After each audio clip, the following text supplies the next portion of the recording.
Hooty, who all my stock market gamblers? Welcome today. I'm Tall Mike. So glad you're here. Well, the stock market is still in an overbought condition, right? We've had that big run up and they're trying to push it up even higher, but it's in an overbought condition. Now, there's two ways to alleviate an overbought condition. Well, the first and obvious ways would be a pullback, right? A pullback would alleviate the overbought position. The second way is to just go sideways. If it goes sideways another couple of weeks, the overbought position will go away and it can move higher. Now, personally, I think we'll get a pullback and then move to new record highs on the S&P. S&P is just below its record high, hasn't overtaken the record high, but really that record high was 2 years ago, right? So we're exactly the same place we were 2 years ago. The market's done nothing. You went to sleep, wake up 2 years later, market's in the same place, right? Went down, went back up, same place. Okay, now if you take the Russell 2000, which is the 2000 small cap stocks, these would be like the ordinary type of businesses. Well, the Russell 2000 is still down 20% from where it was 2 years ago. Now, what's holding up the S&P? The S&P is being held up by the 7 stocks, right? 7 stocks keep going higher, keep pulling the market up higher. And I do believe that they're going to push it higher into the end of the year. It will probably close out the year right at the record high where it was 2 years ago. And then we may even overshoot that a little before 2024 is. I don't think it's going to be a good year. Don't think it's going to be a good year for the stock market, right? Now, if you position yourself right, could be a great year for you. Now, this is just my take. Your take may be completely different. All right, so let's go over to the real estate market now. The real estate market, what I'm seeing is a lot of buyer's remorse. Buyer's remorse.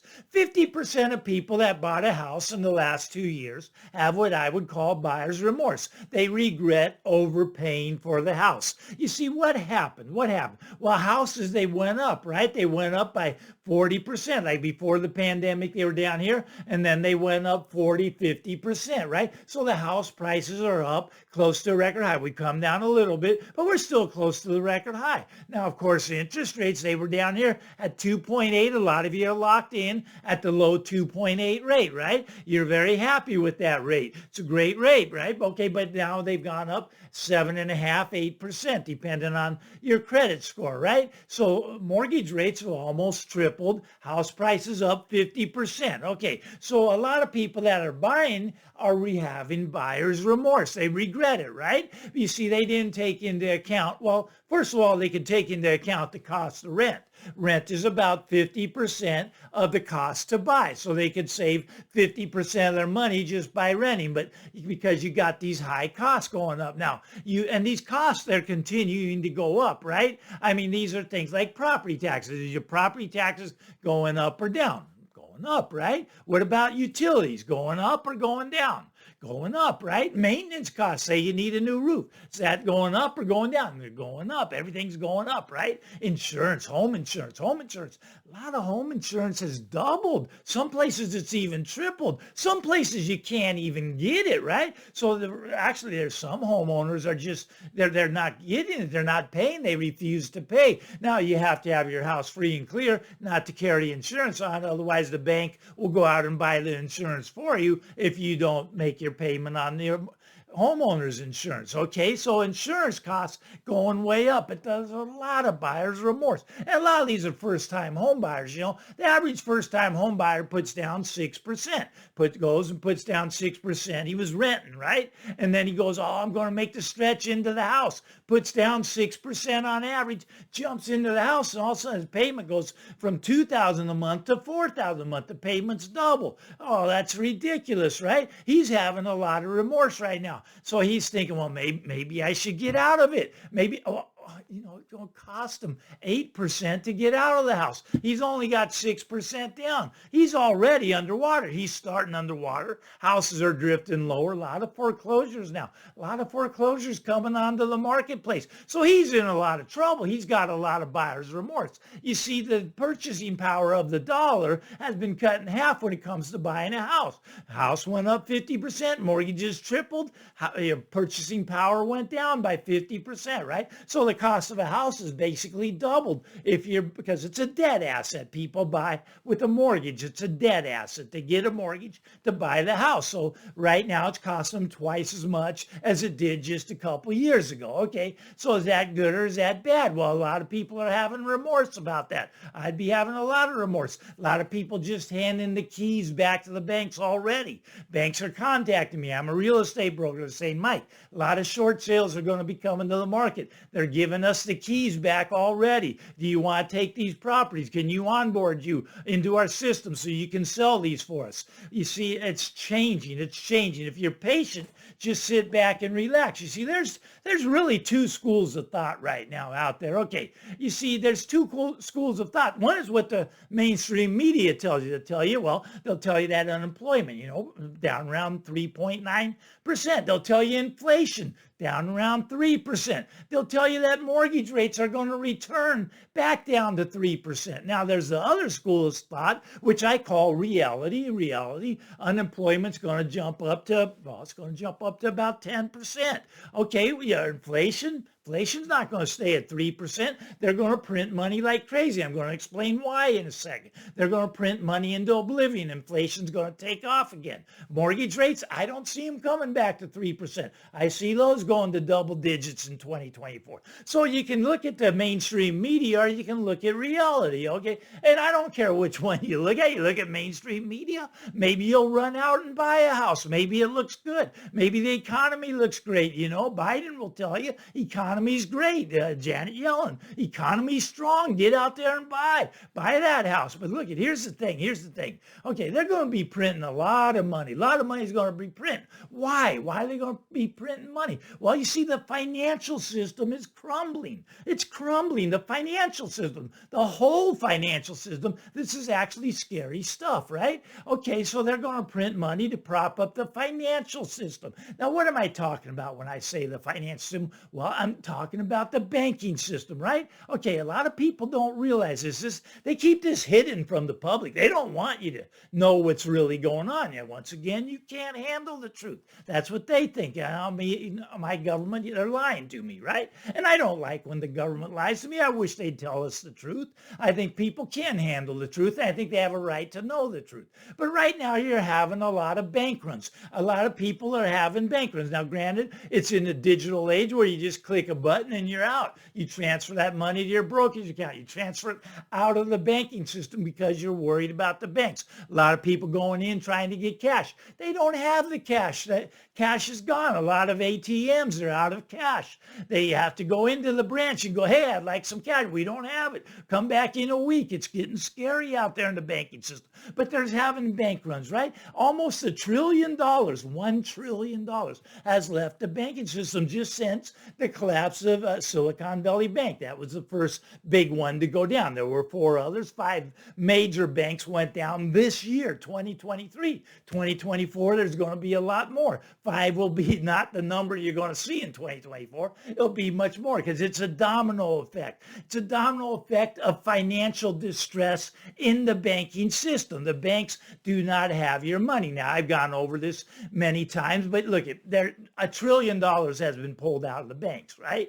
Okay, that's step number 1. They've lost $1 trillion in deposits. What are they doing right now? We see when you put your money in there, they went and gave it out in the form of a loan on a house, maybe. Maybe they bought the long-term bond. Maybe they put it into a commercial real estate loan, right? They lent the money out. So they took your money, lent it out. Now, what happened to all of those things? Okay, what happened to house mortgages? You see, they lend it out at 2.8%. So yes, you're winning, right? You're winning. Okay, and that's good. But you see, the bank's losing. The bank's losing. Why are they losing? Well, because they have to pay over 5% right now. Some banks are even paying 6% because they're desperate. Be careful when you see that 6% CDs. They know they're going out of business. They're struggling. Look, there's been 50,000 layoffs in the banking system this year. 50,000 layoffs already. Okay, now what are they doing with branches? The number of branches, they're consolidating them. They're closing down. Okay, now this was a retail operation. would this be the sign of a booming retail enterprise? No, this would be the sign of a retail enterprise that's getting ready to declare bankruptcy. It's getting ready to go out. They're limiting the number of operations, the number of stores, if you will, the number of bank branches. They're being limited. They're being restricted. They're being consolidated, right? Because they can't afford to have them open, right? Well, and they gotta get money coming in somewhere. They gotta cut expenses drastically, and the biggest expense they can think to cut is, well, the employees. Okay, 50,000 of them were let go this year. So those people, maybe they got a house and now they got to figure out how to make their mortgage payment. And maybe they go into foreclosure and give their keys back to the bank that they used to work at. That would be interesting, right? Okay, so anyways, you got a problem with the banks. The banks are getting ready to go belly up. And the FDIC knows this. They know they'll have over 100 banks that they're going to have to close down. They already know that, but they can't tell you the truth because you can't handle the truth because they feel you don't have a right to know. Now, if your money's in those banks, do you feel you have a right to know? I want to know, right? So anyways, just be very careful of the banking system. But here's the thing. All right, so they took $1 trillion out. Now, banks have over $1 trillion in unrealized losses, right? They've lost your money, okay? But they don't have to mark these down to market. You see, for example, they made let's say they made a house loan for $1 million, right, at 2.8%. But because the rate went up from 2.8 to 8%, that house loan that they lend out $1 million is only worth about $700,000 now. Well, they lost $300,000 just on that one loan. But here's the thing. The Fed knows the banks are in trouble. The Fed knows that they can't let them go under. So they opened up the bank funding program. Okay, so what does the bank funding program do? It allows the bank to take that mortgage that they paid $1 million for, now worth $700,000, but they need the cash, right? So they can go to the bank funding program, give it to the bank funding program, they'll give them $1 million for it. Okay, so they're now flush again. Now this is supposed to end this coming March. It started in March when Silicon Valley Bank went down. They've opened up this window that banks can go dump all their bad assets on, all their bad loans on, and the Fed will make them whole, right? It's like if you bought Apple stock goes down. Oh, you don't want to take a loss, so we're going to make you whole. We're going to give you the price you paid for it. Well, in real life, for me and you, it doesn't work that way. But for the banking system, they're already getting bailed out. It's the silent bailout. You see, taxpayers are not up in arms about this because the average taxpayer doesn't even know this is going on. But they're the ones bailing them out. Now, they say this comes to an end in March, but we know that they cannot end this program. They cannot, because all the banks would be a domino effect. The financial distress in the financial system would knock over bank after bank after bank after bank. Okay, the credit crunch would come, right? So the credit crunch would come, and this would bring down everything, including your house. Your house would come down. It's a big black hole, right? When people can't get a loan to buy houses in the credit crunch, the price of the homes come down. So if you sit back and you relax, you will not be the one with the buyer's remorse. You jump in and buy right now. And I'm not telling you what to do. You can buy. A lot of the moon boys think houses are going to double from here, and that's perfectly fine. I mean, they believe it. That's their belief system. My belief system is that we're going to revert back to the mean being the long-term average. And the long-term average is down about 40% from here. And we always revert back to the mean. Now, once again, there is another way you can revert back to the mean by having incomes double. If incomes double, maybe you can keep prices where they're at now, but I don't see incomes doubling. Maybe your job's going to double your income. I don't know. You live in a great area where incomes only double every year, and that's great. There's going to be this inflation. Could be hyperinflation because they're going to print a lot of money. You see, now if the banks have to mark down their assets down to market value, they would all be insolvent right now, but they're not going to do that because of this Fed funding window. Okay, now here's what's going to bring the system down, in my opinion. It's going to be commercial real estate. Why? Why is commercial real estate going to bring down everything? Well, commercial real estate are loans. They're loans on office buildings, loans on apartments. They're loans on industrial space. Okay, so this has already crashed by 50%, right? Okay, but they're still not marking these loans down. They're holding these loans on their books at full value, right? But these loans are now coming due. Okay, they're coming due, and the person with the loan, they go saying, well, hey, we need to refinance the loan. And the bank's saying, well, hey, you don't have any equity in the property because the property's come down